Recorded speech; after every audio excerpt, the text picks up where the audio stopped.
Hello guys, তোমরা সবাই কেমন আছো?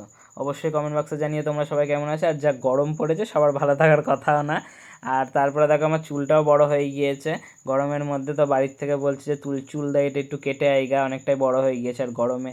তাই জন্য আজকে দেখলাম যে পয়লা মে আছে, সো যাই একটু চুল দাড়িটা কেটেই আসি অর্জুনদার দোকান থেকে। অর্জুনদাকেও ফোন করে নিলাম, আর এদিকে বাবা বাইকটা বার করছে। যাই, গরমেও আমার ভালো লাগছে না, চুল দাড়িটা অনেকটা বড় হয়ে গিয়েছে, কেমন একটা লাগছে। যাই হোক, ওখানে গিয়েই দেখাই ভিডিওটা। এ দেখো চলে এসেছি অর্জুনদার দোকানে। এসে দেখি অর্জুনদার দোকানটা চলে এসেছে, খুলছে, তো ধূপ দিচ্ছিল দোকানে। আমি তোমার চলে আসলাম, একটু ব্যাক ক্যামেরায় দেখিয়ে দিই অর্জুনদার দোকানটা তোমাদের। এই দেখো, জাস্টিন অর্জুন সেলুন, কৃষ্ণনগরে। যাই হোক, ওর ধূপ দিতে ব্যস্ত ছিল, আর ওর চুলটা দেখেছো, সেই কাটিং দিয়েছে পুরো ঝাঁকানাকা। যাই হোক, আমি বসে পড়লাম ফাইনালি কাটবো বলে। আর সব থেকে বড় ব্যাপার হচ্ছে আজকে আমি 1 নম্বরে ছিলাম। এটা হচ্ছে আমার কাছে একটা খুবই একটা বড় একটা পাওয়া। অর্জুনদার দোকানে খুবই ভিড় থাকে, আর হচ্ছে 1 নম্বরে কাটা প্রচুর একটা ব্যাপার। যাই হোক, আমি আজকে নিজের পছন্দটা কাটিং দেবো। যাই হোক, বসে পড়লাম, অর্জুন আমাকে জ্যাকেট পরিয়ে দিল। এবারে আমার ওপর ছুরি চাকু সব চলবে, আমার মাথায়। যাই হোক, ওকে একটুখানি আমরা ডিসকাস করে নিলাম কেমন কাটিং দেবো। ভাবছিলাম চুলটি একটুখানি ঘুরিয়ে দেবো, ওকে বলে দিয়েছি। ও বললো যে ঠিক আছে, নে বস, আমি দেখছি। তারপরে কাটিং শুরু হবে, দেখো। সো কাটিংটা অনেকটাই হয়ে গেছে। ও অর্জুন একটু বাইরে গেল, আমি তো কী করবো বসে। যাই হোক, যতটা হয়েছে তোমাদেরকে ততটাই দেখাই। ও বলছে যে খুব ভালো কাটিং দিচ্ছি, জানি না কেমন দিয়েছে।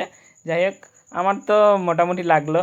ও বলছে যে খুব ভালো লাগছে। যাই হোক, পুরোটা শেষে দেখতে পাবা কেমন হবে। ও বলছে এটাই ভালো লাগছে এখনও। এই দেখো ফাইনালি আমার কাটিং হয়ে গেছে। সো চুলটা আমি ঘুরিয়ে দিয়েছি বলে আমার চুলটা একটু এলোমেলো হয়ে গিয়েছে। ও বললো চুলটা বড় কর, তারপর তোর ভালো লাগবে দেখবি। আর খিদে লেগে গেল তারপরেই আমার। আর সামনেই নানপুরির দোকান, সো তাই জন্য আমি চলে আসলাম নানপুরি খেতে। আর এখান থেকে আমি খাই, খুব ভালো করে।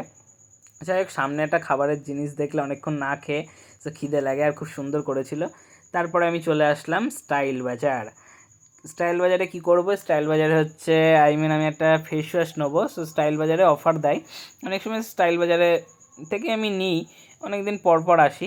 যাই হোক, স্টাইল বাজার আসে, আমি যাই ভেতর দিকে এন্ট্রি নেবো। এবারে ঢুকে গিয়েছি। এবার সেকেন্ড ফ্লোরে ছিল ফেস ওয়াশের যেটা কাউন্টারটা।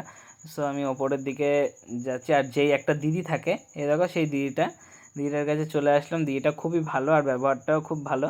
যাই হোক, এখান থেকে নিয়ে নিয়েছি। যে আসবে দিদিটার কাছে আসবে স্টাইল বাজারে, কৃষ্ণনগরে যে আসবে কিনতে, খুব ভালো দিদিটা। যাই হোক, আমার নেওয়া হয়ে গেছে। যাই হোক, আমি নিয়ে নিয়েছি। দেখো, এবার একটুখানি আমি তেল ভরবো পেট্রোল পাম্পে। দেখো আমি চলে এসেছি। আমি গাড়িতে তেলটা সবসময় লোডই রাখি, কারণ এদিক ওদিক যাই তো সবসময় কাজে, কখন কোথায় শেষ হয়ে যায়। তার সাথে সাথে একটুখানি হাওয়াটাও চেক করে নিলাম, একসাথেই দুটো কমপ্লিট। আর তারপরে আমি বাড়ি চলে আসলাম। এ দেখো, সব সামগ্রী একটু গ্লুকন্ডি নিয়ে নিয়েছি, গরম পড়েছিল। আর এদিকে গ্লুকন্ডি দেখো, ম্যাঙ্গো ফ্লেভারের গ্লুকন্ডি নিয়েছি, আর তার সাথে একটা বোতলও পেয়েছি। ঠিক আছে, বোতলটা কি সুন্দর। তারপরে বিকেলবেলা ভাবলাম একটুখানি ঘুরতে যাব, তোমাদের সাথে কোথায় যাই সেটা শেয়ার করব বিকেলবেলা। আর তার হচ্ছে ওয়েদারটা আজকে আমার সাথ দিল না বন্ধুরা, কি বলবো তোমাদের দেখাতে পারলাম না।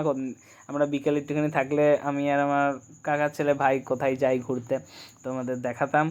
সো আমি যতক্ষণ সারাদিন ভালোই ছিল, ঠিক আমি যখন বেরোবো সেই টাইমটা ওয়েদারটা খারাপ হয়ে গেল। যাই হোক, কী আর করা যাবে। সো বাড়ি থেকে বললো যেতে হবে না। আর এদিকে হাওয়া হচ্ছিলো খুব সুন্দর একটা, এতদিন গরম ছিল। সো দেখো, তারপর বৃষ্টিও শুরু হয়ে গেল। আমি জানলা দিয়ে বসে বসে বাইরের বৃষ্টিটাকে অনুভব করছিলাম, খুব সুন্দর লাগছিল। যাই হোক, কী আর করা যাবে, ঘুরতে তো আর যেতে পারলাম না। সো ঘরে বসে বসেই দেখি এই বৃষ্টি, আস্তে আস্তে বৃষ্টির তেজটাও বাড়ছিল। সো আমি কী আর করব, বসে বসে ভাবি এই বৃষ্টিটা কখন কমবে আর কখন ঘুরতে যাব। তারপর বৃষ্টিটা আর কমলো না, এখনও কমার কোনো নামই নেই। সো আজকে আর যাওয়া হলো না আমার। সো ভিডিওটা আর বেশি বাড়াবো না, ভিডিওটা ভেবেছিলাম আজকে ছোটোই করব, তোমাদের ঘোরাটা শেয়ার করব। তো সেটা আর হলো না। যাই হোক, বৃষ্টিটা দেখলাম সবার ওখানে কেমন বৃষ্টি হয়েছে অবশ্যই জানি। অনেক জায়গায় তো শিলও পড়েছে।